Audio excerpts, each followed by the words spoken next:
31st night day কি 31st night day যেটাকে বলা হয়, এটা মুসলমানদের কোনো উৎসব না, এটা খ্রিস্টানদের একটা কৃষ্টি কালচার। এটা আমাদের মাঝে চলে আসছে, এটা সম্পূর্ণ শিরক পালন করা। কিন্তু বর্তমান মুসলমানের সন্তানেরা এই কাজের মধ্যে সবচেয়ে নিমজ্জিত হয়ে গিয়েছে, ঠিক কিনা? এটা 31st নাইট ডে একটা বড় ইতিহাস আছে।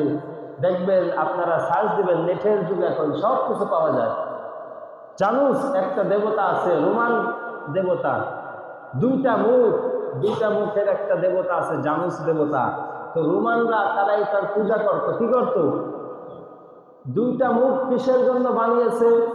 জানুস থেকে জানুয়ারি আসছে, জানুয়ারি মাসের নামকরণ করা হয়েছে ওই জানুস দেবতা থেকে। দুইটা মুখ এরকম, দুইটা মুখ দুই দিকে দেওয়া। তারা পিছনের মুখটার দিকে গিয়ে তারা বলে, এই যে 31শে ডিসেম্বর রাত্রিবেলা তারা বলে যে, হে আমাদের দেবতা, এই গোটা একটা বছর যে অতিবাহিত হয়ে যাচ্ছে, সুখ দুঃখ কল্যাণ যত শান্তি সব কিছু তুমি আমাদের দান করেছো, নাউজুবিল্লাহ।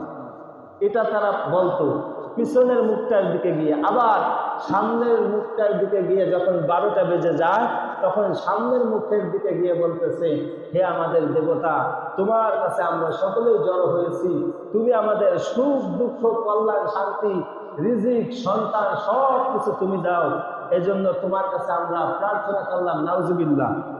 তো এই দেবতাকে, জানুস দেবতাকে কেন্দ্র করে যেই অনুষ্ঠান একটা আয়োজন করা হয়, 31শে ডিসেম্বর রাত্রি 12টার সময় যেই বোমবাজি অনেক কিছু ফুটানো হয়, আতশবাজি তারাবাজি অনেক কিছু ফুটায়, এই পশ্চিমাদের থেকে আসছে আমাদের এই মাঝে। বাংলার জমিনের মুসলমানরা এই গুনাহের মধ্যে লিপ্ত হয়ে গিয়েছে। আল্লাহ রাব্বুল আলামিন এই 31st নাইট ডে 31শে ডিসেম্বর রাত 12টার সময় বোমাবাজি আতশবাজি এই উদযাপন অনেক মানুষের কি করে, নারীদের ইজ্জত শেষ হয়ে যায় এই দিন রাতের বেলা। তো এই দিন আমরা যারা অভিভাবক আছি, মেয়ের বাবা যারা আছি, তারা সতর্ক থাকবো। ছেলের বাবা যারা আছি, ওই দিন রাত্রেবেলা বের হতে দিব না, কারণ মেয়ে এবং পুরুষের অগাধ মেলামেশার মধ্যে তারা অবৈধ কাজে লিপ্ত হয়ে যায়, এটাকে গুনাহের মাধ্যমে কাটিয়ে দেয়। আল্লাহ তাআলা বলেন যে এই দিনটা যারা, এই রাত্রিটা যারা উদযাপন করবে, এটা শিরিক করলো আমার সাথে। কারণ আল মারউ মান আহাব্বা, আল্লাহ তাআলা, আল্লাহর হাবিব বলেন, যার সাথে যার মহব্বত থাকবে তার সাথে কিয়ামত হবে। তো আপনি খ্রিস্টানদের যে কৃষ্টি কালচার, আপনি 31st নাইট ডে উদযাপন করলেন, আবার নামাজও পড়লেন, আপনি কাকে খুশি রাখলেন? এটা বুঝতে হবে। মুসলমানের ইমানের মধ্যে দুই দিক হতে পারে না। মুসলমানদের ইমান থাকবে এক, পাক্কা ইমান থাকবে। কি ইমান? পাক্কা ইমান থাকবে। আপনি কুফর করবেন, আল্লাহর সাথে শিরিক করবেন, নামাজ পড়বেন, কোনো লাভ নেই। এজন্য আমাদেরকে এই 31st নাইট ডে থেকে আমাদের বেঁচে থাকার তৌফিক দান করুক সকল বলে আমিন। এত টাকা খরচ না করে শীতের সময় অসহায় মানুষ, হতদরিদ্র মানুষ, আপনি এই যে 3000, 4000, 5000 টাকা খরচ করে বোমবাজি কিনবেন, ফানুস উড়ায় না। এই ফানুসের কারণে অনেক মানুষের ঘর বাড়িও জ্বলে যায়। ওটা একটা আগুনের মতো ছেড়ে দেয়, মানুষের খড়কুটার মধ্যে যে যদি পড়ে, আগুন ধরবে কি ধরবে না? অবশ্যই আগুন ধরে যাবে।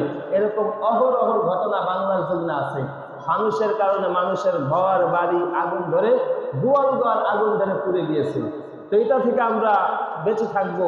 আর এত টাকা খরচ না করে আমরা এই যে মানুষ শীতের সময়, হতদরিদ্র মানুষ অনেকে দেখবেন রাস্তাঘাটে পোশাক নেই, আপনার পার্শ্ববর্তী বা আপনার যে পাশের মানুষ রয়েছে যারা আত্মীয় স্বজন, তাদেরকে যদি কিছু কম্বল বা পোশাক কিনে দেন, তাতে আল্লাহ রাব্বুল আলামিন সওয়াব দান করবে, ঠিক কিনা? আর এই যে 31st নাইট ডে পালন করলে আপনি আল্লাহর সাথে শিরিক করলেন, একটি কবিরা গুনাহ করলেন। আল্লাহ আমাদেরকে এই 31st নাইট ডে থেকে বেঁচে থাকার তৌফিক দান করুক। আর যে বয়ান আলোচনা করলাম, স্বামী স্ত্রীর যে সম্পর্ক, এই সম্পর্কের মধ্যে যেন আমাদের ফিতনা ফাসাদ সৃষ্টি না হয়, আল্লাহ তাআলা এই সম্পর্কটার মধ্যে মধুর সম্পর্ক দান করুক সকলে বলে আমিন। যারা পরে আসছে চাইলে তার কবুল জমা আদায় করে দিন।